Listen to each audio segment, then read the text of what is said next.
বিসমিল্লাহির রহমানির রাহিম। একই ওয়ার্ডের অর্থ দুইটি, পার্ট টু। যেমন লিভ, LIV, লিভ অর্থ বাস করা। বাস করে সাধারণত মানুষ বাড়িতেই, তাই বাড়ির একটি চিত্র প্রদান করলাম। আর লাইভ অর্থ সম্প্রচার বা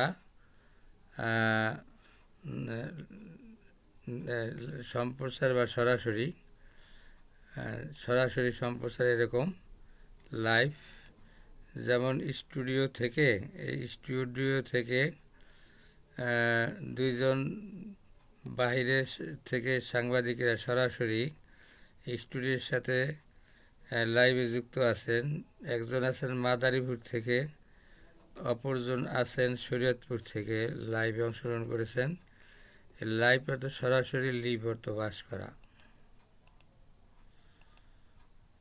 ওয়াচ, WATCH, ওয়াচ অর্থ ঘড়ি। আর এই ওয়াচ অর্থ ভালোভাবে বা সূক্ষ্মভাবে দেখা। Watch, WATCH, watch. আমি একটি চিত্র প্রদান করলাম, যেন একটি লোক দূরবীক্ষণ যন্ত্রের সাহায্যে, মাইক্রোস্কোপের সাহায্যে দূরের ছোট জিনিসকে বড় করে দেখতে চেষ্টা করছে।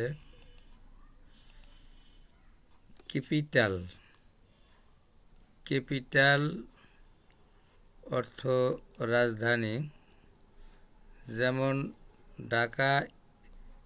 Dhaka is the capital of Bangladesh, বাংলাদেশের রাজধানী ঢাকা। তারই একটি খণ্ডচিত্র আমি দিলাম। আপনারা যে পারেন, শিক্ষার্থী সহ অন্যান্য অভিভাবকরা, এই যে চিত্রটা কোন এলাকার যদি জানতে পারেন, তবে আমাকে জানাইলে আমি উপকৃত হব কমেন্টে। আমিও অবশ্য জানি না কোন এলাকায় এটি। এবারে ক্যাপিটাল অর্থ, আরেকটি অর্থ আছে মূলধন। মূলধন সাধারণত অর্থ বা টাকা দিয়েই হয়। এই জন্য 500 টাকার নোটের একটি বান্ডেলের ছবি প্রদান করলাম। আশা করি আজকের এই পাঠটি খুবই গুরুত্বপূর্ণ, শিখন কৌশল দীর্ঘস্থায়ী করবে ইনশাআল্লাহ। যারা এই ভিডিওটি দেখবেন তাদেরকে অগ্রিম আন্তরিক শুভেচ্ছা এই কামনায় শেষ করছি। আল্লাহ হাফেজ।